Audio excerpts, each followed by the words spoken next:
সালাতু আসসালামু আলাইকা ইয়া রাসূলুল্লাহ। এখন মুহররম মাস চলতেছে। মুহররমের আজকে 1 তারিখ। মুমিন মুসলমানরা মুহররম উদযাপন করে, পালন করে। মুহররম সম্বন্ধে জানা দরকার, মুহররম সম্বন্ধে বোঝা দরকার, মুহররম পালন করা দরকার। যদি আমরা মুমিনরা মুহররম পালন না করি, না জানি, এই মুহররমকে মুইসা দেওয়ার জন্য মুনাফিক নামধারী যারা আছে মুসলমান, এরা কিন্তু উইঠা পইরা লাগছে। সেজন্য বেশি বেশি মুহররমকে স্মরণ করা, মুহররম সম্বন্ধে জানা আমাদের জন্য ফরজে আইন হয়ে দাঁড়াইছে।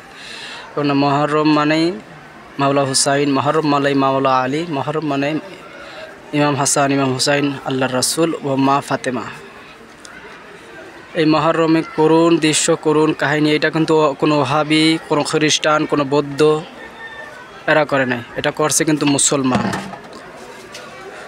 এই নামধারী ওই সময় কারবালার ময়দানে কিন্তু এই মুসলমানরাই মাওলা হুসাইন নামে 20,000 কোরআনের হাফেজ ছিল। এজিদের এই মুনাফিক মুসলমানরা তারা ফতোয়া দিয়েছে মাওলা হুসাইনকে হত্যা করা কি ফরজ।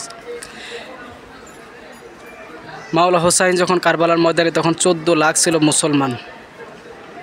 তাম দুনিয়ায় বলতে তো মুসলমান, কিন্তু ওই টাইমে আরব আমিরা এবং কি মক্কা মদিনা নিয়ে 14 লাখ মুসলমান ছিল।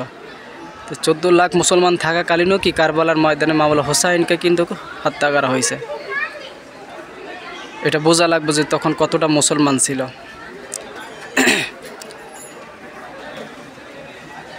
আওলাদে রাসূলের ঘরের মেয়েদেরকেও তারা কিন্তু ছাড়ে নাই। কথা বুঝছেন? বোঝা লাগবে তারা কত বড় নিষ্ঠুর। এই জামাত বলেন, জামা শিবির বলেন, আহলে হাদিস বলেন, খারিজি বলেন, আর যত সম্প্রদায় আছে তারা দাবি করে, শুধু তারা তো নাম চেঞ্জ করে। তারা মূলে কিন্তু কি ইসলামের দুশ্মন, ইসলামের শত্রু।